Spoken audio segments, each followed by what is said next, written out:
አሰላሙ አለይኩም ወራህመቱላሂ ወበረካቱ። ውድና የተከበራችሁ ጠይባ ሚዲያ ቤተሰቦች አባይ እንዴት ናችሁ? ሰላም ናችሁ ወይ? ከኔ ጋር ሁሉም ሰላም አልሐምዱሊላህ። ውድ ቤተሰቦቼ ላይክ፣ ሰብስክራይብ፣ ሸር እያረጋችሁ አበረታቱኝ። አመሰግናለሁኝ።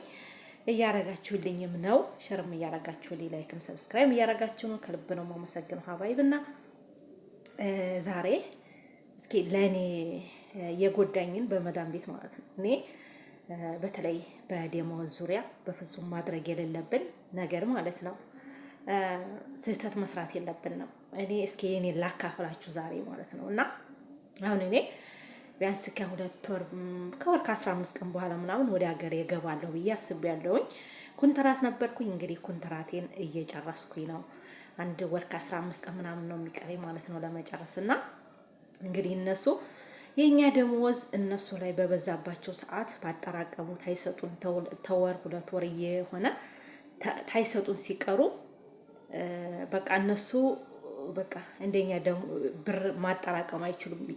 ተፊታቸው ነውና ገና ስመጣ እንግዲህ የዛሬ እኔ በእኔ ያኔ እንዴኔ እንዳትሆኑ ማለት ነው። ያኔ ገና ስመጣ ደሞዜን የመጀመሪያ ወሩን በህቷ አስለመነች ማለት ነው። እና እንግዲህ የራሴን ስህተት ሰርቻለሁ። እውነቴን ነው የምላችሁ። በርግጥ ያኔ ብዙ አይደለም ብሮ ትንሽ ነው፣ ግን ማድረግ የለብኝም እና ገና መጀመሪያ ስመጣ በወሬ አልሰጠችኝም። ወሬ አለፈኝ። ጠየቅኳት ደሞዜን እፈልጋለሁ ስራት፣ ከዛም እሺ ያለችና ለእህቷ ደውላ እህቷ ነበር ያመጣች ማለት ነው ወደዚህ ቦታና እባክሽን ብር ስለሌላት ለሁለተኛ ወር አሁን ላንቺ ለቢሮም ስለከፈለች ለኢቃማም ስለሆነ የከፈለችው ብር አንሷት ነውና ለሚመጣው ወር የሁለቱንም በአንድ ጊዜ ትሰጥሻለች ብላ አለችኝ እላችኋለሁኝና ተፊትም የነበረች ሰራተኛ ነበረችና እዛ እህቷ ቤት ችግር የለውም ትሰጥሻለች ምናምን አለኝ። አበረታቱ። ያው ቤተሰባዊ ተሆነ ችግር የለውም።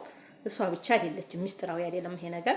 ያመጣች ደግሞ ያቺኛቱ ሴትዮ ናት፣ የደወለችላት ሴትዮ ማለት ነው። እቻ አይደለችም ተቢሮ ያመጣችኝ ኃላፊ ከፊሌ ያቺኛይቱ ናትና ከዛ እንደዛ ሲሉኝ እንግዲህ ሞኝነት የሚሆን ብልጥነትም ተውኩት። እሺ በቃ ችግር የለውም እኔ ለአሁን ብሩን አልፈልገውም እና ደግሞ ሁለተኛው ወር ሲደርስ የሁለት ወሬን ባንዴ እንዲሰጠኝ ብዬ ነገርኳቸው ማለት ነው። አባይብና ይገርማቸዋል አረቦች ማለት ነው። ፊትና ሳያቸው አናታችን ላይ ነው የሚመጡትና ልክ 2 ወሬ ደግሞ ታውቃላችሁ 2 ወሩ ቶሎ ደረሰና ደሞዝ አንድ 10 ቀን ምናምን ሲቀረው 10 ቀን ሲቀረው የአንድ ወሩን ሰጠችኝ ማለት ነው።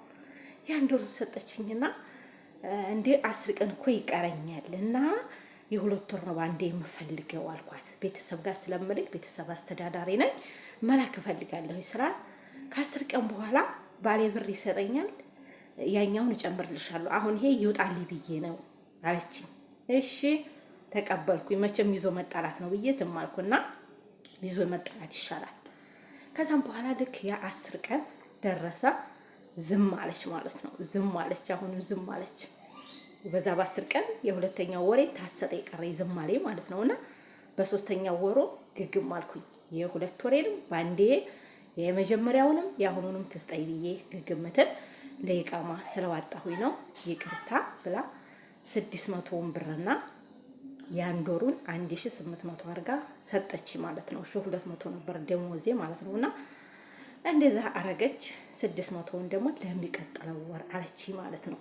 በጣም እውነቴን ነው የምላችሁ ምስጥ ናቸው ምስጦች። ከዛም በኋላ መጨቃጨቁ ሲያስጠላኝ ለወሩም ደረሰ። ሶስተኛው ወር ያንን ብር ታሰጠ የቀረች ያንዱን ብቻ ሰጣኝ።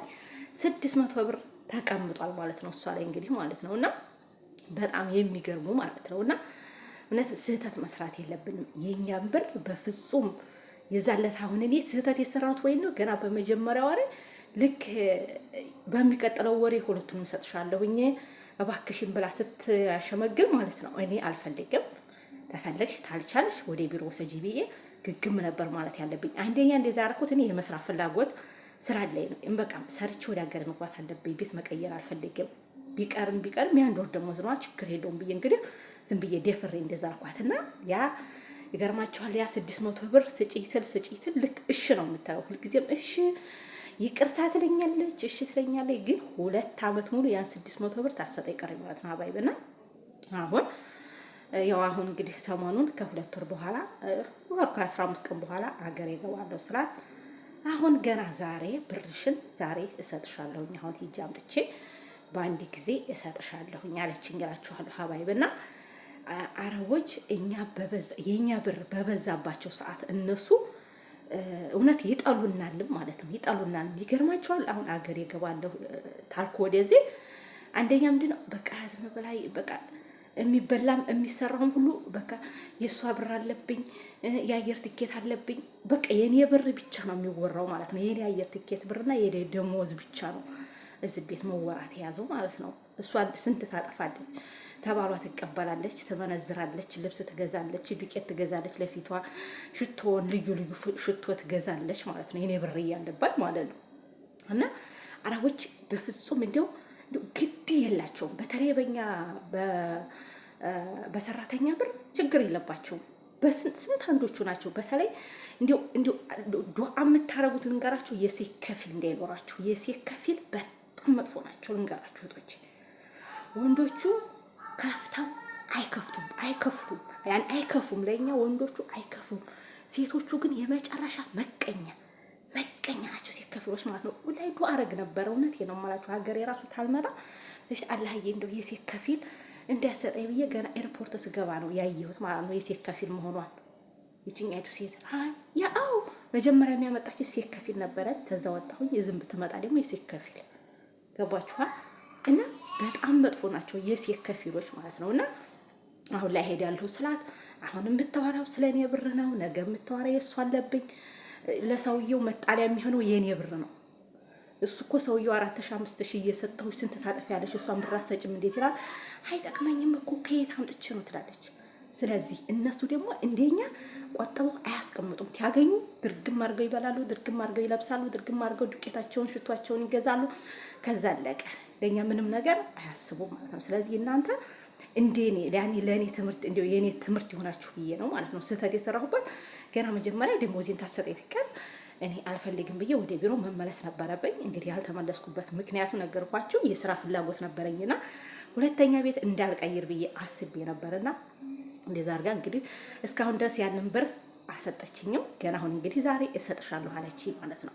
እና በጣም ከባድ ነው። ስለዚህ እናንተ ደሞዛችሁን አንድ ወር ታለፈ ማለት ነው ለሁለተኛው እውነቴን ነው የምላችሁ ይከብዳቸዋል፣ ለሶስተኛው ይከብዳቸዋል። ከዛ በኋላ እናንተን የሆነ ነገር ለማድረግ ነው የሚፈልጓችሁ። በሰላም ብራችሁን እንዲሰጧችሁ አይፈልጉም ማለት ነው። እንዲጣሏችሁ ይፈልጋሉ። የሆነ ነገር ህጋዊ እንኳን ተሆን እንደዚህ ኮንትራት ተሆን ችግር የለውም። በተለይ እነዚህ ጠፍተው የሚሰሩ እህቶች በተለይ የአንድ ወር ብቻ ሰርታችሁ በአንድ ወር ውስጥ ካልተሰጣችሁ እንትን ብላችሁ ማስቀመጥ ነው። በቃ ቁጭ ብላችሁ ሳምንት አይታችሁት ቁጭ ብላችሁ ካልሰጠቻችሁ ወጣችሁ ማረው አለቀ እንጂ የሁለተኛው ትደርስ ትሰጠኛለች ካላችሁ ሞታችሁ ማለት ነው ሀባይብና በጣም ከባድ ነው። ለኔ ትምህርት ያኔ እኔ ያጠፋሁት ለእናንተ ትምህርት እንዲሆን ብዬ ነውና እስካሁን ድረስ 2 ዓመት ሙሉ 600 ብር እስከዛሬ አልሰጠችኝም እላችኋለሁ ሀባይብና በጣም መጥፎ ናቸው እነሱ። የአንድ ወር ደሞዝ የ2 ወር ደሞዝ እያሉ መጨረሻውን እኛን የሆነ ነገር ለማድረግ እንፈልጉም በሰላም ብራችንን ለመስጠት ይቅርታ ብለው ለመስጠት አይደለም እላችኋለሁኝ። የሚያስቡት በጣም መጥፎ ነው። ሰላማችሁ ህዝት ይበልልኝ። የኔ እንደዚህ የሰራው ስህተት ለእናንተም ላካፍላችሁ። ለምን ለሌላ ሰው ትምህርት ይሆናል ይሄን ነገር። በእርግጥ እናንተ ምን አይነት ሞኝነት ነው የምትሉኝ? ለምን እንዴት በመጀመሪያ ጊዜ ደሞዝ ሳትቀበይ በሁለተኛው ሰጥሻለሁ ስትልሽ እሺ ታያለሽ አላችሁብኝ። እንግዲህ ነግራችኋለሁ ማለት ነው ችግሩ ማለት ነው ሀባይብና ቤት ቀይሬ ስለሆነ መልሼ እንዳልቀይር ብዬ አስቤ ነው። አልሐምዱሊላህ አሁንም ያው 600 ብር ነው እሰጥሻለሁ አለችኝ እላችኋለሁ። እንግዲህ ገና ዛሬ ማለት ነው እንግዲህ ተሰጠችኝ እነግራችኋለሁኝ። ከፈለገችም ደግሞ ነገ በቃሚያ ቀን እቀበላታለሁ ካልሰጠች ማለት ነው ሀባይብና ሰላማችሁ ዝት ይበልልኝ። ላይክ ሰብስክራይብ ሸር እያደረጋችሁ ቤተሰብ ሁኑ። ሀገሬን እገባለሁ እያልኩ ነው። እኔም እንግዲህ በጣም እየጨነቀኝ ነው። ግን ሴትዮቱ ከዲሃ ጋር መኖር በጣም ከባድ ነው። ዲሃ አረቦች ጋር መገናኘት በጣም ያስጠላል። እውነቴን ነው የምላችሁ። ሀብታም ጋር ሆኖ ሰርቶ በልቶ መኖር ይሻላል። ደሞዛችሁን በሰዓት ተቀበላችሁ ሀብታሞች ጋር መስራት ይበልጣል። ድሆች ጋር እየኖራችሁ በብር ችግር በምግብ ችግር ከሚኖር ማለት ነውና ሰላማችሁ ብዝት ይበለኝ ሀባይቦችን። እናንተ ትምህርት ይሆናል ብዬ ነው ይዤ የመጣሁት። ላይክ ሰብስክራይብ ሸር ለሌላ ሰው ትምህርት ይሆናል ካረጋችሁ ታላችሁ ደግሞ ሸር አድርጉልኝ። አወዳችኋለሁ። ሀገሬ ስገባ ደግሞ ሀይቅ ወሎ ሀይቅ ላይ እንግዲህ ሀይቅ መናፈሻው ጋር እየሄድኩኝ እንግዲህ ምርጥ ቪዲዮ እየሰራሁ እንደመለቅ እንግዲህ ካላህ ጋር ኢንሻአላህ አረጋለሁ ብዬ ኢንሻአላህ አስቤያለሁኝ። እንግዲህ አልሐምዱሊላህ ያው በዚህ ቤት መቼም ስራ ፈትቼም ብኖር አልሐምዱሊላህ ምርጥ ቻናልና ምርጥ ቤተሰብ አሉኝ። አልቆጭም። እንግዲህ ወደ ሀገሬ እገባለሁ በሰላም እንዲገባ ዱዓ ታረጉልኛላችሁ። እዛ ድረስ ላይክ እያረጋችሁ አበረታቱኝ። ወዳችኋለሁ። ሀባይብ አሰላሙ አለይኩም ወራህመቱላሂ ወበረካቱ።